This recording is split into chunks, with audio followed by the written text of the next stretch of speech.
Hello dear, good morning to all of you. Good morning. Good morning dear. आज मैं ऐसा topic लेके आया हूँ, चाहे जेएनएम फर्स्ट ईयर हो, चाहे बीएससी नर्सिंग फर्स्ट सेमेस्टर हो, या फिर एएनएम हो, या फिर किसी भी नर्सिंग एग्ज़ाम में जा रहा हो, कोई भी कहीं भी बैठने जा रहा हो। तो ये ऐसा टॉपिक है डियर, कोई टीचर जल्दी समझाता भी नहीं है और अच्छे से समझा भी नहीं पाता है। और मान लीजिए अगर जो टीचर समझा रहा है, वैसे तो बहुत लोग हैं, ऐसी बात नहीं है, मैं ये नहीं कहता कि टीचर नहीं है, टीचर बहुत हैं ऐसे हैं। बट मैं जहाँ तक जानता हूँ कि ये जल्दी टॉपिक कोई टीचर लेता नहीं है। जहाँ तक मैं एकेडमिक की बात कर रहा हूँ, अगर मान लीजिए जॉब के लिए जो तैयारी कर रहे हैं, तो वो तो बढ़िया से मतलब कि समझा के, क्योंकि उन्हें ये डर रहता है कहीं इससे भी क्वेश्चन ना आ जाए। तो वही डर आपके अंदर भी होता होगा कि क्वेश्चन इससे ना आ जाए, ये तो मुझे समझ में आया ही नहीं टॉपिक। ठीक, ये टॉपिक मुझे समझ में आया नहीं। तो आज मैं इस टॉपिक को थोड़ा सा सिंपलीफाई करके आपको समझा रहा हूँ।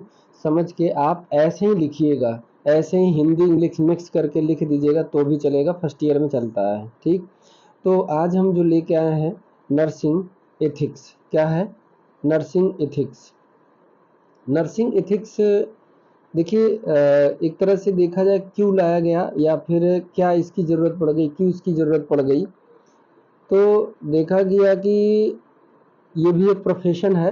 हर प्रोफेशन में जो है कि कोई न कोई व्यवधान आते रहते हैं, या फिर हो सकता हो प्रोफेशन में जो जुड़ा है वो भी मनमानी कर रहा हो, या तो फिर जो भी प्रोफेशन के लिए सेवाएं बनी हैं वो ठीक से नहीं चल रही हो, या ठीक से नहीं की जा रही हो। ये सब मतलब ठीक से कार्य नहीं किया जा रहा हो, या गलत तरीके से किया जा रहा हो, या फिर सही तरीके, या फिर किसी ह्यूमन के साथ, किसी ह्यूमन बीइंग के साथ आप प्रोफेशन से जुड़े हुए हैं, तो आपका राइट क्या होना चाहिए कि उसे हार्म ना पहुंचाएं। लेकिन उसी बहाने क्या है कि लोग ध्यान नहीं देते, उसको बहुत ज़्यादा हार्म पहुंचा देते हैं केयर करने के दौरान। तो अगर हम एक सिंपली तरीके से अगर एक वैसे ही अगर नॉर्मली शब्द में कहें, एथिक्स होता क्या है? एथिक्स, अभी नर्सिंग नहीं, मैं एथिक्स की बात कर रहा हूँ।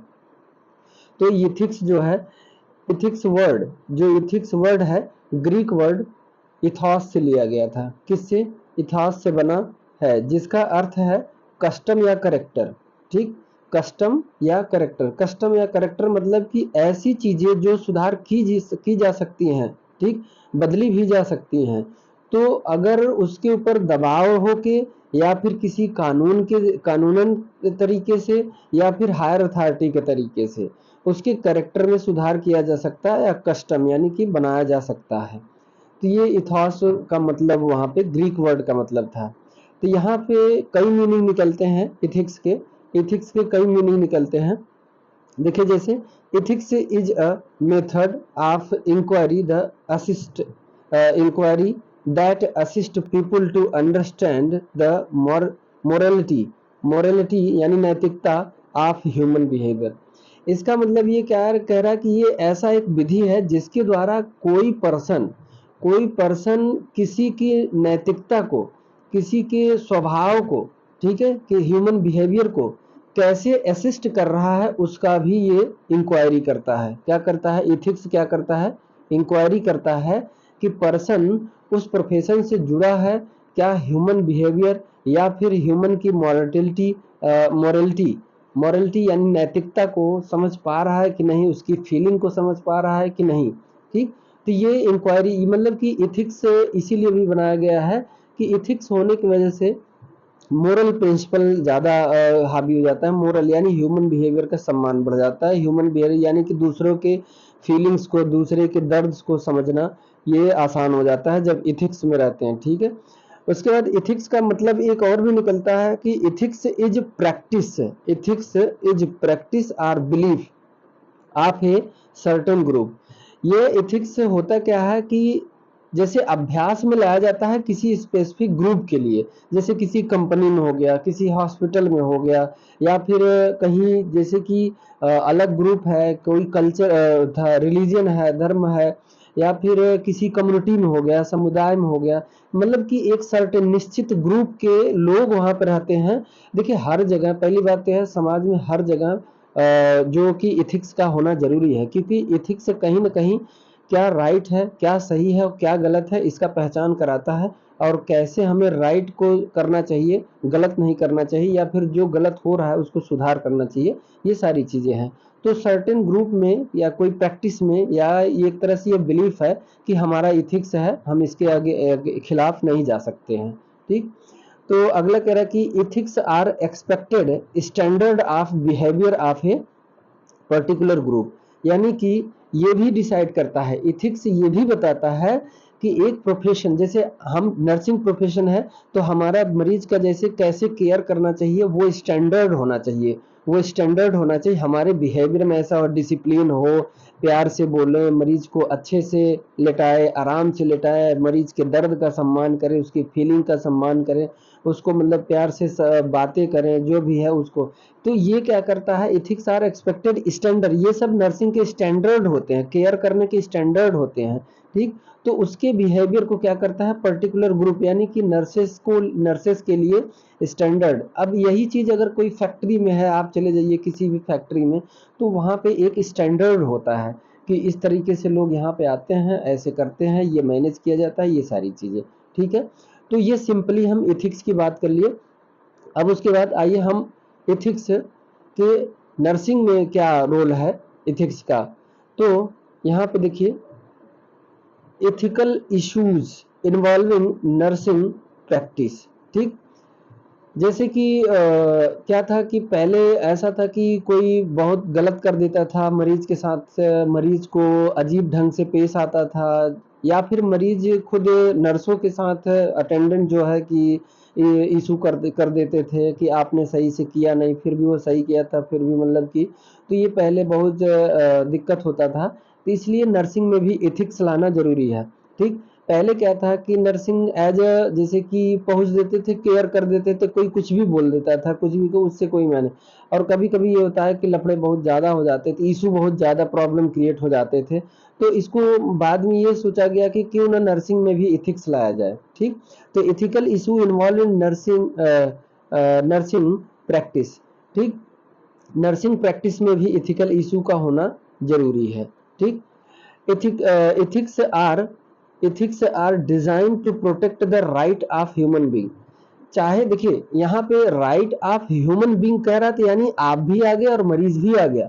ठीक है, आप भी राइट ऑफ ह्यूमन बीइंग में यानी कि पेशेंट भी आ गया, पेशेंट भी आ गया और नर्स भी आ गए, एंड नर्स भी आ गए। तो नर्स भी तो एक ह्यूमन है, ठीक, और पेशेंट भी एक ह्यूमन है। तो यानी इथिक्स के आने से, इथिक्स के होने से क्या होता है, प्रोटेक्ट होता है राइट्स ऑफ ह्यूमन बीइंग। चाहे नर्स का क्या अधिकार है, कितना है, और पेशेंट का क्या अधिकार है, कितना अधिकार है, उसको मिलना चाहिए, और नर्स को जो भी अधिकार है उसको मिलना चाहिए, और पेशेंट का जो भी अधिकार हो नर्स को देना चाहिए। ठीक, तो ये सब चीजें नर्सिंग में लाना जरूरी था एथिक्स से। ठीक, अब उसके बाद अगला देखिए, अब हम बात करेंगे कि international international code of international council of nursing association, मतलब कि ये जो कोड था, मतलब कि इंटरनेशनल लेवल पे कब आया, जैसे कि आईसीएन कोड। ठीक, international council of nurses adopted adopted the code ICN. ICN क्या किया था, एडॉप्ट किया था कब, 1973 में। ठीक, 1973 में एडॉप्ट किया था कौन, इंटरनेशनल काउंसिल ऑफ नर्सेस। ठीक, ये एडॉप्ट किया था। लेकिन देखिए ये आईसीएन होता है, इंटरनेशनल काउंसिल ऑफ नर्सेस, और एक आईएनसी होता है जो इंडियन नर्सिंग काउंसिल होता है। ठीक, तो इसका अंतर डियर समझ में आना चाहिए। आईसीएन का मतलब क्या होता है, इसका मतलब होता है इंटरनेशनल काउंसिल ऑफ नर्सेस, और आईएनसी का मतलब इंडियन नर्सिंग काउंसिल होता है। ठीक, तो ये आपको पता होना चाहिए। तो यानी कि अंतर्राष्ट्रीय लेवल पे इथिक्स कब अडॉप्ट किया गया था, 1973 में। तो उसमें डिसाइड किया गया कि क्या क्या ध्यान में रखा जाना चाहिए। तो ये देखा गया कि नर्सिंग प्रोफेशन है तो जाहिर सी बात है नर्स होंगे, लेकिन नर्स किस किस को फेस कर सकती है, कहाँ कहाँ किस किस को केयर कर सकती है, या फिर कैसे दे सकती है। तो इसमें पहला था नर्सेस एंड पीपल, क्या नर्सेस एंड पीपल, यानी नर्सेस और जो समुदाय के लोग हैं, ठीक। नर्सेस एंड प्रैक्टिस, यानी कि नर्स और जब प्रैक्टिस कर रही है नर्स तो उस टाइम क्या क्या ध्यान रखना चाहिए, ठीक, या कैसे करना चाहिए। नर्स एंड सोसाइटी, किसी स्पेसिफिक समाज या कम्युनिटी के लिए नर्सेस को क्या करना चाहिए, ठीक। नर्स एंड द प्रोफेशन, यानी जो नर्सिंग प्रोफेशन है उसके उसके लिए भी नर्स क्या कर सकती है, उसको कैसे डेवलप करे, लोगों का विचारधाराएं इधर आए और वो जाने समझे कि हाँ नर्सिंग एक प्रोफेशन है, ठीक। नर्सेज एंड लेजिग्नेशन, जो भी नर्सेस है, ठीक, नर्स और जो विधान होते हैं, रूल्स बनते हैं, लेजिग्नेशन मतलब विधि और या विधान बोलते हैं, ठीक है, बनाया जाता है, जो रूल तैयार किया जाता है, तो उसको भी कैसे। और एक आ जाता है कमीशन और एक होता है ओमिशन, ठीक, कमीशन एंड ओमिशन, ठीक। तो कमीशन का मतलब, एक तो कमीशन वो होता है कि जो कमीशन बनाया जाता है, कमेटी बनाई जाती है, वो कमीशन, ठीक। और यहाँ पे एक कमीशन जो नर्सिंग फील्ड में है, कमीशन और ओमिशन दो होता है, मैं अभी आगे समझाऊंगा। तो इसको आगे देखिए, आपको जो क्वेश्चन पूछेगा 60 नोट में पूछेगा कि ICN code of ethics for nurses, ऐसे बोल दिया 5 नंबर में लिखिए, तो आपको ये लिख देना है कि ये जो है कि 1973 में एक्सेप्ट किया था, अडॉप्ट किया गया था अंतर्राष्ट्रीय लेवल पे, और इसमें शामिल किया गया था नर्सेज एंड पीपल को। नर्स और लोगों के साथ क्या होना चाहिए, नर्स और प्रैक्टिस के साथ नर्सेज और सोसाइटी या कम्युनिटी के, और नर्सेज और प्रोफेशन, और नर्सेज रेजिग्नेशन और कमीशन एंड ओमिशन, ठीक है। तो यहाँ पे कमीशन की बात कर रहे हैं, ओमिशन की नहीं, ओमिशन आगे बात करेंगे, ठीक।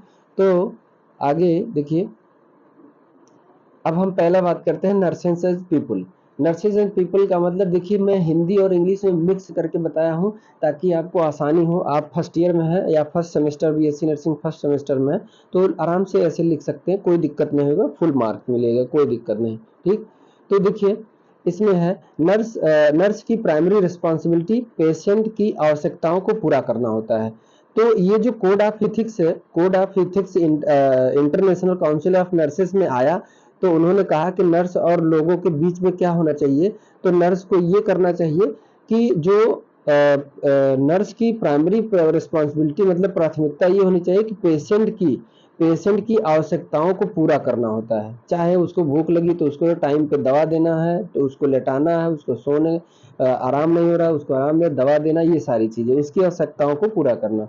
दूसरा ये कह रहा है कि नर्स पेशेंट के लिए एक ऐसा एनवायरनमेंट तैयार करती है या करनी चाहिए जिससे पेशेंट की कल्चरल, स्पिरिचुअल और स्पिरिचुअल बिलीफ और आस्थाओं का रिस्पेक्ट करती हो, यानी कि उसकी रिस्पेक्ट जिस भी धर्म से है, जिस भी स्पिरिचुअल धार्मिक से है, तो अगर वो प्रार्थना करना चाहता है, प्रेयर करना चाहता है, तो उसको प्रेयर करने दीजिए, और अगर वो नमाज पढ़ना चाहता है तो नमाज पढ़ना दीजिए, मतलब कि किसी भी धर्म का हो, किसी भी जाति का हो, अगर उसका मन कर रहा है कभी प्रेयर करेंगे या फिर जो भी करें, तो उसका आप रेस्पेक्ट करिए, सम्मान करिए, और उसे दे दीजिए, एक जगह प्रोवाइड करा दीजिए, वो इन्वायरमेंट दे दीजिए ताकि वो कर ले अपना जो भी है, उसको शांति मिलेगी, उसको आराम मिलेगी, उसका मन शांत होगा। अगला है नर्स पेशेंट द्वारा दी गई जानकारी को, नर्स पेशेंट द्वारा दी गई जानकारी को कॉन्फिडेंशियल रखती है, यानी गोपनीय रखती है, छुपा के रखती है। ये नहीं कि मरीज बता दिया कि ऐसा ऐसा मुझे होता है, ठीक है, ये जैसे कि प्राइवेसी रखने के लिए बोला कि आप जैसे मरीज बोलेगा भी नहीं, आपको स्वयं है, ये इथिक्स में लागू किया गया है, ये रूल में है कि पेशेंट के जो भी प्राइवेसी है उसको भंग ना करिए आप। ये नहीं कि आप जान लिए, मरीज को पता चल गया कि उसको एड्स है, तो आप गए जहां जहां पहुंचे, जिससे मिले उसको बताते गए कि मेरे वार्ड में एक मरीज आया है, उसको एड्स है, बेड नंबर फला का है, और या तो फिर उसको क्या करें, उसको उसी नाम से, अरे वो एड्स वाला मरीज, ऐसे नहीं बुलाना चाहिए, उसके नाम से बुलाना चाहिए, ठीक है, उसके नाम से या उसके बेड नंबर से बुलाना चाहिए, उसके रोग के नाम से नहीं बुलाना चाहिए। तो ये क्या होता है कि उसकी सारी जो दिक्कतें हैं, इंटरनल प्रॉब्लम है, जिससे वो चाहता है कि अगर ये पता चल जाएगा तो लोग क्या कहेंगे या जो भी है, तो उसको गोपनीय करके रखनी चाहिए, उसको बांटते हुए नहीं जाना चाहिए कि निकले बस ड्यूटी करके निकले, जितने लोग मिलते गए सबको बताते गए, ऐसा नहीं करना है, ठीक है, तो उसको गोपनीय रखना है। तो ये इथिक्स में शामिल किया गया नर्सेज और पीपल। अगला है दूसरा, देखिए nurses and practice, nurses and practice. Nurses को अपनी प्रैक्टिस के समय हाईएस्ट स्टैंडर्ड को मेंटेन करनी चाहिए। ठीक, वो अब बात करें कि जो भी केयर करने का तरीका है, हाई स्टैंडर्ड का केयर करने का तरीका उसको मेंटेन करके रखना चाहिए, उसमें कोई लापरवाही नहीं करना चाहिए। ठीक है, नर्स अपनी नर्सिंग प्रैक्टिस के लिए रिस्पॉन्सिबल एवं जवाबदेही होनी चाहिए। अगर उस दौरान स्टैंडर्ड मेंटेन नहीं कर पाए तो उसका जवाबदेही या उसकी जिम्मेदारी नर्स की बनती है प्रैक्टिस के दौरान। ठीक है, तो ये है। उसके बाद अगला है नर्स एंड सोसाइटी या कम्युनिटी। नर्स सोसाइटी के हेल्थ प्रॉब्लम यानी कि जो स्वास्थ्य समस्याएं और आवश्यकताएं हैं, यानी कि समाज में जो भी स्वास्थ्य समस्याएं हैं या फिर समाज को जो आवश्यकता है उसको सॉल्व करे और उसको फुलफिल करे, ये भी शामिल किया गया एथिक्स में, नर्सेस एंड सोसाइटी। ठीक, अगला उसके बाद देखिए नर्सेज एंड द प्रोफेशन। ठीक, यानी कि जो नर्स है और नर्सिंग प्रोफेशन उसका क्या है, तो इसमें देखिए नर्स जो होती है nursing practice and nursing education, यानी कि नर्स की जो प्रैक्टिस कर रही है, क्लिनिकल प्रैक्टिस कर रही है या फिर जो पढ़ रही है, एजुकेशन शिक्षा ले रही है, उसके हाई स्टैंडर्ड को मेंटेन करके नर्सिंग प्रोफेशन का डेवलपमेंट करना चाहिए। यानी कि जो सारे रूल्स और रेगुलेशन हैं, अगर मान लीजिए प्रैक्टिस कर रहे हैं तो प्रैक्टिस के जो भी गाइडलाइंस हैं, रूल्स हैं कि यानी कि इसको ऐसे करना चाहिए, उसको ऐसे करना चाहिए, इसको इस टाइम पे करना चाहिए, मरीज को इस तरीके से रखना चाहिए, ठीक, प्रॉपर प्रिकॉशन मेंटेन करना चाहिए, जो भी है सारी चीजें हैं, जो भी रूल्स रेगुलेशन है प्रैक्टिस के दौरान उसको फॉलो करके नर्सिंग प्रोफेशन को डेवलप करना चाहिए। और अगर शिक्षा ले रहे हैं, नर्सिंग एजुकेशन ले रहे हैं, अगर पढ़ रहे हैं, तो उस टाइम भी क्या करना है, प्रोफेशन का ख्याल रखना चाहिए, प्रोफेशन का सम्मान करना चाहिए और कुछ भी ऐसा ना करें ताकि प्रोफेशन की बदनामी हो और प्रोफेशन का हमेशा विकास हो, ताकि लोग विश्वास बढ़े, लोगों का बिलीफ आए, विश्वास आए नर्सिंग प्रोफेशन की तरफ, तो ये भी शामिल किया गया। ठीक, उसके बाद अब देखिए नर्सेज एंड लेसिग्नेशन में यानी कि विधि और विधान जो भी है, तो इसमें देखिए ये क्या है कि इसमें ये एथिक्स में ये शामिल किया गया कि द लीगल प्रिंसिपल, यानी कि जो भी सिद्धांत है, legal principle that are practised in nursing profession are. ठीक, नर्सिंग प्रोफेशन में जो भी प्रैक्टिस करनी है वो इस प्रकार है जैसे nurse should be legally qualified होना चाहिए। ठीक, तभी वो प्रैक्टिस कर सकती है। And should have a valid certificate. ठीक, उसके पास एक वैलिड सर्टिफिकेट होना चाहिए कि हमने नर्सिंग किया है या फिर नर्सिंग की पढ़ाई की है, या उसके पास लाइसेंस होना चाहिए। Registered nurse and registered midwife by the state nursing council, यानी कि अगर नर्सिंग प्रैक्टिस करने जा रहे हैं तो कुछ रूल्स होते हैं कि आपके पास डिग्री होनी चाहिए, रजिस्ट्रेशन सर्टिफिकेट होना चाहिए जो स्टेट द्वारा प्रोवाइड किया, जिस स्टेट से किए होंगे या जिस स्टेट से राज्य से बिलोंग करते हैं उस राज्य की नर्सिंग जो इकाई है वो प्रदान की होगी आपको नर्सिस रजिस्ट्रेशन सर्टिफिकेट, वो आपके पास होना चाहिए, तभी आप प्रैक्टिस कर सकते हैं, ये प्रिंसिपल है। अगला कह रहा है कि the law help to recognise the right of patient. ठीक, ऐसा होना चाहिए कि the law help to recognise the right of the patient and give best health care, यानी कि ये नियम है, help to recognise the right of patient, यानी कि जो मरीज का अधिकार है, ठीक, उसको जाने और उसको जानना भी चाहिए, उसको आपको पता भी होना चाहिए। आप प्रैक्टिस करने जा रहे हैं तो आपको पेशेंट के अधिकार पते होने चाहिए और ताकि उसको आप बेटर हेल्थ केयर दे सके। ठीक, उसके बाद law of negligence and mall practice, यानी कि ये भी आपको पता होना चाहिए कि ये जो नेग्लिजेंस मतलब कि गलत तरीके से केयर करना, उसके लिए क्या प्रावधान है। ठीक, गलत तरीके से आप अगर करेंगे तो उसके लिए आपको जो भी आपके ऊपर एक्शन लिया जा सकता है। और या माल प्रैक्टिस क्या होता है, अगर गलत तरीके से कार्य कर रहे हैं तो भी, यानी कि नेग्लिजेंस और माल प्रैक्टिस के बारे में भी पता होना चाहिए आपको, तभी आप प्रैक्टिस कर सकते हैं या एक नर्स प्रैक्टिशनर बन सकते हैं। ठीक, उसके बाद अगला है कमीशन। ठीक, कमीशन का मतलब ये देखिए, एक तो कमीशन होता है कि जो कमेटी या कमीशन बनाया जाता है, स्टाफ सिलेक्शन कमीशन या इलेक्शन कमीशन जो भी है।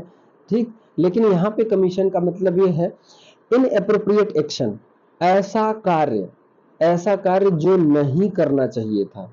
ठीक, नर्स के द्वारा जो नर्सिंग प्रैक्टिशनर है उसको नहीं करना चाहिए या उस तरीके से नहीं करना चाहिए। इनएप्रोप्रिएट एक्शन, गलत कार्य, मतलब कि गलत तरीके से किया गया कार्य, ठीक, या गलत समय पर किया गया कार्य, गलत समय या गलत तरीके से किया गया कार्य, या फिर डूइंग समथिंग रॉन्ग, कुछ गलत किया गया।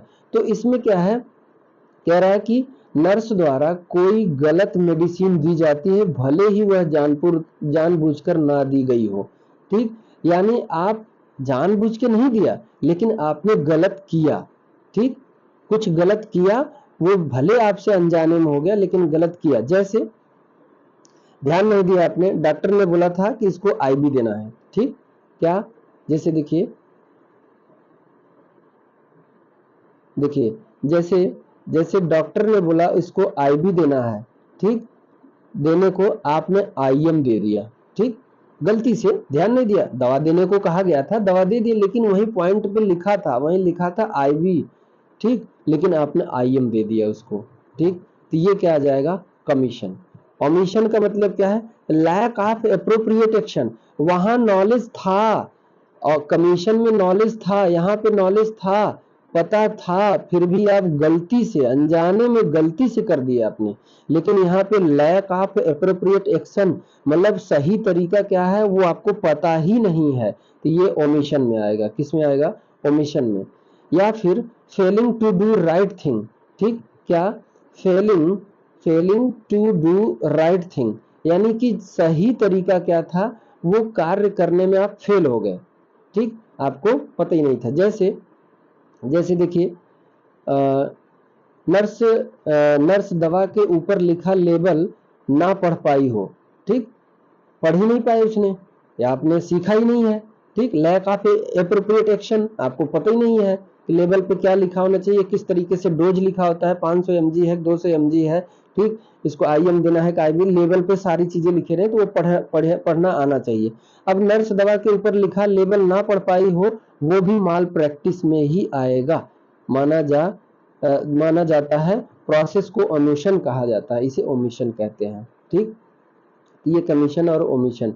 अब उसके बाद देखिए कोड ऑफ इथिक्स, आपको ऐसे शॉर्ट नोट में भी पूछ देता है कि कोड ऑफ इथिक्स क्या है। ठीक, कोड ऑफ इथिक्स। ठीक, तो यहाँ पे देखिए कोड ऑफ इथिक्स ऐसे पॉइंट वाइज ही लिखिएगा जब आपको पूछेगा। तो नर्स प्रत्येक पेशेंट का रेस्पेक्ट करे और उसे एक यूनिक इंडिविजुअल मानकर केयर करे। ठीक, यूनिक इंडिविजुअल मानकर केयर करे, यानी कि उसके साथ सही से व्यवहार पेश आए, सही से व्यवहार करे। हाँ, गलत तरीके से व्यवहार ना करे, गलत तरीके से ना पेश आए। ठीक, उसका सम्मान करे और एक यूनिक मतलब कि यूनिक मानव की तरह जानकर उसका केयर करें। ठीक, ना कि उसको जाति मजहब या फिर ऊंच नीच या गरीब समझ के, ये ऐसे नहीं करना चाहिए। ठीक, दूसरा है नर्स प्रत्येक पेशेंट के अधिकारों का सम्मान करे। क्या करे, प्रत्येक पेशेंट के अधिकारों का सम्मान करें, राइट्स ऑफ पेशेंट, उसका सम्मान करें, उसका क्या अधिकार है उसका सम्मान करें, अगर वो अधिकार के काबिल है, उसको अगर आवश्यकता है तो उसका अधिकार उसे दे करे, और पेशेंट के डिसीजन लेने में मदद करे। उसको समझाइए, देखिए ऐसा ऐसे होता है, आप अगर ये कर लेंगे तो आपको ये फायदा करेगा, ये आप ठीक हो जाएंगे, यहाँ पे ऐसे होगा, सारी चीजें, यानी डिसीजन, इसको फैसले लेने में मदद करे, उसको समझाए। ठीक, नर्स पेशेंट के मानवाधिकार एवं गोपनीयता के अधिकार को प्राइवेसी, मतलब कि नर्स पेशेंट के मानवाधिकारों एवं गोपनीयता के अधिकारों को प्राइवेसी रखे। यहाँ पे ऐसे सेंटेंस छूट गया है, यहाँ पे गोपनीयता को छुपा के रखे। ठीक, छुपा के रखे या प्राइवेसी रखे। ठीक, तो ये कोड ऑफ एथिक्स, अभी ये 3 पॉइंट था। आगे देखिए, आगे अभी और है, देखिए एथिक्स को मेंटेन करे एवं पेशेंट, देखिए इधर क्या था कि नर्स पेशेंट के मानवाधिकार एवं गोपनीयता के अधिकारों को प्राइवेसी रखे और मेंटेन करे एवं पेशेंट इंफॉर्मेशन को लीगल मामलों में ही शेयर करे। कोई कानूनी या डॉक्टर की आपकी टीम पूछ रही हो तभी उसकी बीमारी के बारे में बताइए, या फिर हर लोगों को, सभी को नहीं बताना है। उसकी प्राइवेसी को मेंटेन करके रखना है। पेशेंट के इंफॉर्मेशन को लीगल मामलों में ही शेयर करें, जो लीगल हो उसी मामले में शेयर करें, नहीं तो शांति से उसके प्राइवेसी रखे रहें। ठीक। नर्स कंटिन्यू एजुकेशन द्वारा नर्सिंग केयर की क्वालिटी मेंटेन करे। जो भी आपने पढ़ाई के दौरान जो भी नर्सिंग केयर करने का तरीका सीखा था उसको मेंटेन करके रखें, उसकी क्वालिटी को मेंटेन करके रखें। नर्स अपनी प्रोफेशनल एवं लीगल दायरे में रहकर प्रैक्टिस करे। ये नहीं कि बहुत ज्यादा प्यार आ गया तो उसको उससे नंबर लेन देन हो गया और ये सब चीजें हो गया, या फिर उसके साथ बैठ के खाने लगे पीने लगे, क्या लाए हो क्या नहीं, आपके घर से क्या है, ये सब चीजें। तो आप एक दायरे में रहकर ही उसका प्रैक्टिस के दायरे में रहकर ही उसका केयर करें। नर्स अपनी प्रोफेशनल एवं लीगल दायरे में रहकर प्रैक्टिस करें। ठीक। यानी प्रैक्टिस के दौरान आपको ध्यान रखना है कि जो भी लीगल और प्रोफेशनल दायरे हैं उसको उसमें रह के ही कार्य करना है। ये नहीं कि मरीज को बहुत ज्यादा, यानी सिंपैथी भी दिखाना है और वेम्पैथी भी दिखाना है। सिंपैथी भी दिखाना है और वेम्पैथी और सिंपैथी दो होते हैं। ठीक। ये उसके बाद देखिए अगला पॉइंट है, नर्स हेल्थ टीम के मेंबर के साथ मिलजुल कर कार्य करे। ठीक। ये भी एक कोड ऑफ इथिक्स है। कोड ऑफ इथिक्स है, ये नहीं कि डॉक्टर कुछ और कर रहा है या फिर लैब इंचार्ज कोई कुछ और कर रहा है, यानी कि आपका तालमेल सभी से बना होना चाहिए, मिलजुल कर कार्य करना चाहिए। ठीक। सोसाइटी का नर्सिंग प्रोफेशन पर जो विश्वास है उसको नर्स मेंटेन करे, यानी कि लोगों का जो नर्सिंग प्रोफेशन पे विश्वास है उसको टूटने ना पाए, उसको मेंटेन करके रखे। ये कोड ऑफ एथिक्स है। ठीक। अब उसके बाद हम बात कर लेते हैं इथिकल प्रिंसिपल के बारे में, कभी कभी पूछ लेता है। ठीक। ऑटोनॉमी, प्रत्येक इंडिविजुअल के अधिकारों का सम्मान। ठीक। ऑटोनॉमी का मतलब क्या होता है, वो स्वयं फैसला लेगा, वो स्वयं, उसका अधिकार है, वो दवा नहीं भी ले सकता है, दवा ले भी सकता है, वो अधिकार है उसको। उसको सेल्फ ऑटोनॉमी का मतलब यह है कि वो स्वयं से अपना फैसला ले सकता है कि मुझे ऑपरेशन कराना है कि नहीं कराना, मुझे ये दवा खानी है कि नहीं खानी है, मुझे इस हॉस्पिटल में रहना है कि नहीं रहना है, ये सारी चीजें, तो ये उसका अधिकार है। तो प्रत्येक इंडिविजुअल के अधिकारों का सम्मान करना है। Right to make their own decision. ठीक। वो अपना डिसीजन ले, आप उसको दबाव नहीं दे सकते और ना ही कुछ से, बस हाँ उसको एक लीगल तरीके से उसको समझा सकते हैं, बता सकते हैं, अगर समझ गया तो ठीक, उसको प्रेशर नहीं दे सकते और ना ही उसके साथ गलत तरीके से पेश आ सकते हैं या उसको हार्म पहुंचा सकते हैं। देखिए नॉन माल इफिशियंस मतलब गलत तरीके से करना, और गलत के आगे नॉन लग गया यानी कि ये सही है, ये सही तरीका है। माल इफिशियंस मतलब गलत, लेकिन माल को नॉन लगा दिए तो ये सही हो गया। ठीक। नॉन मालिफिस यानी कि अवॉइडेंस ऑफ हार्म और हर्ट। ठीक। ये नहीं कि केयर कर रहे हैं तो उसका हाथ ऐट दिए, उसको लेटा रहे थे उसकी मुंडी उधर टेढ़ कर दिए, है उसको सही नहीं, अनकॉन्शियस था तो वो बोल ही नहीं रहा है कुछ, उसका हाथ नीचे झूल रहा है कब से, और उसकी जो बॉटल थी उसकी पाइप जो कि आईवी सेट है उसका वापस जा रहा है, ब्लड उसमें वापस आ रहा है। ठीक। तो ये नहीं करना है, अगर ये सब करेंगे तो वो माल इफिशियंस में आ जाएगा, यानी आपको ये सब नहीं करना है। नॉन माल इफिशियंस यानी उसको हर्ट नहीं करना है और उसको हार्म नहीं करना है, सही तरीके से करना है, ये एथिकल प्रिंसिपल है। बेनिफिशियंस का मतलब कि उसके साथ वही करना है जो उसके फायदे के लिए हो, जो उसके स्वास्थ्य में सुधार लाए, वही करना है आपको। बेनिफिस मतलब लाभकारी, जो उसके लिए लाभकारी हो वही करना है। पेशेंट बेनिफिट यानी पेशेंट के हित के लिए जो हो वही काम करिए आप। ठीक। इथिकल प्रिंसिपल में है। अगला है फिडेलिटी। ठीक। फिडेलिटी का मतलब कीप आर प्रॉमिस। ठीक। कीप आर प्रॉमिस, नर्स अपने प्रॉमिस को निभाकर पेशेंट का ट्रस्ट बनाए रखे, यानी कि अगर मरीज कहा कि प्लीज इसको किसी को बताइएगा मत, और आपसे मैं बता रही हूँ, ऐसे जो भी मरीज बता दिया तो उसका विश्वास आपको बनाए रखना है कि ठीक है मैं किसी को ये प्रॉमिस करती हूँ, मैं किसी को बताऊंगी नहीं। ठीक। तो ये करना है आपको। ठीक। अकाउंटेबिलिटी का मतलब ये होता है it is an ability to answer for one's action. ठीक। अकाउंटेबिलिटी मतलब ये होता है जवाबदेही का मतलब कि आपने क्या किया उसको आप आप समझ रहे हैं, जान रहे हैं। अगर हायर अथॉरिटी आती है, ऊपर के लोग आते हैं, या फिर मरीज का अटेंडेंट ही पूछता है या मरीज खुद पूछता है, तो उसको आप बताइए कि हाँ ये आपको किया गया, ये फिजिकल एग्जामिनेशन किया, ये इंजेक्शन दिया गया, ताकि आपको दिक्कत हो रहा था, दर्द हो रहा था इसीलिए। यानी जो भी एक्शन किया था आपने, जो भी कार्य उसके साथ किया केयर करने के दौरान, उसका आप जवाबदेही देने के लिए तैयार रहें जब आवश्यकता पड़ने पर। ठीक, तो ये अकाउंटेबिलिटी। उसके बाद कॉन्फिडेंशियलिटी यानी गोपनीयता। नर्स एक ट्रस्टिंग रिलेशनशिप बनाए रखे और पेशेंट की इंफॉर्मेशन को गोपनीय रखे। ठीक, तो ये भी प्रिंसिपल में आ जाएगा। ठीक, उसके बाद अगला है the code for nurses develop by international council of nurses. जो कोड बनाया गया था नर्सिंग के लिए, कोड एथिक्स है, जो कोड बनाया था वो आईएनसी के द्वारा बनाया गया था। तो code of ethics are developed by American nursing association. किसके द्वारा? American nurses association, American nurses association के द्वारा कोड ऑफ एथिक्स डेवलप किया गया था। तो एथिकल डिलेमा क्या होता है? दो या अधिक एथिकल प्रिंसिपल के बीच कन्फ्लिक्ट होने पर एथिकल डिलेमा होता है। ठीक, देखिए इसका मतलब ये है, दो या अधिक एथिकल प्रिंसिपल के बीच कन्फ्लिक्ट।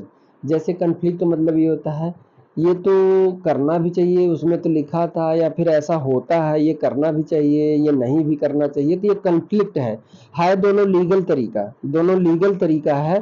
तो इसके साथ करें कि ना करें, ये इसको दें कि ना दें, तो दो एथिकल प्रिंसिपल के बीच का जो कन्फ्लिक्ट होता है उसे एथिकल डिलेमा कहते हैं। उसी कन्फ्लिक्ट में गलतियां हो जाती हैं, उसी को बोलते हैं एथिकल डिलेमा।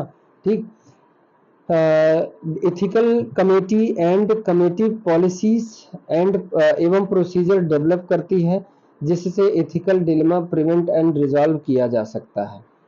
देखिए एथिकल कमेटी, इसके लिए एक कमेटी बनाई जाती है, और एक कमेटी का उसका पॉलिसी होता है, और एक प्रोसीजर के दौरान उसको समझा डिलेमा जो होता है, दो एथिकल प्रिंसिपल के बीच का जो डिलेमा होता है उसको दूर किया जाता है, उसको सॉल्व किया जाता है। ठीक, तो ये है। उसके बाद अगला है health team. It is a group of people who coordinate there particular skill. यानी कि ये वो मेंबर है जो केयर करने के दौरान आपको सभी के बीच से तालमेल बना के रखना है, सभी के बीच से तालमेल। फिजिशियन है उससे भी तालमेल बना के रखना है। ठीक, फिजिशियन है उससे भी तालमेल। डाइटिशियन है, मरीज को आपके डाइट वाइट चाहिए, तो अगर डाइटिशियन से मिलाए ना होना, तो डाइटिशियन तो है मरीज के पुछबोन करे, कुछ देगा ही नहीं और चल देगी। ठीक है, और फिजियोथेरेपिस्ट, यानी कि जो भी हेल्थ के रिक्वायरमेंट है, जितने भी टीम मेंबर होते हैं उनसे सभी से क्या रखना है, एक एज ए टीम की तरह हम एक टीम है। फार्मासिस्ट दवा ले, ऑक्यूपेशनल थेरेपिस्ट यानी काउंसलिंग वगैरह करना, फिजियोथेरेपिस्ट यानी फिजियोथेरेपी करना, डाइटिशियन मतलब खाना क्या खाना, फिजिशियन मतलब डॉक्टर, और nurse. It is a group of people who coordinate their particular skill in patient or family care। ठीक, किसी मरीज या किसी फैमिली का केयर करने के लिए ये सब मिल के जो कार्य करते हैं वही एक टीम है। Member in the health team are as follows. कौन कौन से मेंबर होते हैं? Physician, dietitian, physiotherapist, occupational therapist और फार्मासिस्ट। तो डियर ये था ethics ethical principle and code of ethics, जो कि आपको 5-5 नंबर में पूछता है। ठीक, तो ये आपके लिए बहुत इम्पोर्टेंट है। तो मुझे लगा कि इसको थोड़ा सा और सिंप्लीफाई करके आपको बता दिया जाए, ताकि ये आप ये अंतिम है। अब इसके बाद आपको तैयारी ही करनी है, क्योंकि पेपर अक्टूबर में होने वाला है सभी का। तो डियर, वीडियो अच्छा लगा हो तो लाइक, शेयर और सब्सक्राइब करना। Thank you so much.